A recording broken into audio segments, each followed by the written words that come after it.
তাহলে সে কয়দিন দায়িত্ব পালন করবে সেটা তো মেয়াদ বলে দেওয়া নাই। তার মেয়াদ হচ্ছে 24 থেকে অনগোয়িং মেয়াদ 29শে জানুয়ারি পর্যন্ত। আর একটা 29শে হওয়ার কথা। সংবিধান মোতাবেক, আইন মোতাবেক 24শে তো নির্বাচন একটা হয়েছে, সংবিধান মোতাবেক, আইন মোতাবেক, নির্বাচন কমিশন মোতাবেক তো নির্বাচন আর একটা 29শে হওয়ার কথা।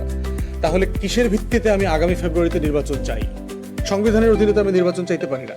নির্বাচন তো একটা হয়েছে। এখন বলতে পারেন যে দেশে তো সরকার পালায়ে গেছে, সংসদ নাই বলেই তো 106-এর অধীনে আপাতত নির্বাহী সকল কার্যক্রম পরিচালনা করবার জন্য এই অন্তর্বর্তীকালীন সরকারকে দায়িত্ব দেওয়া আছে। তাহলে সে কয়দিন দায়িত্ব পালন করবে সেটা তো মেয়াদ বলে দেওয়া নাই। তার মেয়াদ হচ্ছে 24 থেকে অনগোয়িং মেয়াদ 29শে জানুয়ারি পর্যন্ত। তাহলে এই যে বিএনপির প্রপোজিশনটা কিন্তু কন্ট্রাডিক্টরি প্রপোজিশন। সে বলছে আমি নির্বাচন চাই ফেব্রুয়ারিতে অথবা ডিসেম্বরে অথবা এপ্রিলের মধ্যে চাই, আবার বলছে যে সংবিধানে হাত দিতে হইলে কিন্তু আমাকে ওই করতে হবে, সংসদ লাগবে, সংসদ ছাড়া আমি সংবিধানে হাত দিতে পারবো না। তাহলে এই প্রপোজিশনটাকে আমরা মনে করি দ্বিচারিতা মনে করি।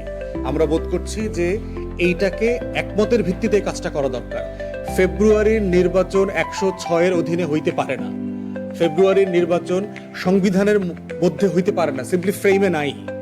ফেব্রুয়ারিতে নির্বাচন হওয়ার একমাত্র ম্যান্ডেট হচ্ছে গণঅভ্যুত্থান। ফেব্রুয়ারিতে নির্বাচন হওয়ার একমাত্র ম্যান্ডেট হচ্ছে জুলাই চার্টার, জুলাই ঘোষণাপত্র, জুলাই সনদ এবং সংসদ গঠিত হওয়া, শপথ নেওয়া, সবকিছু এইটার অধীনে হইতে হবে।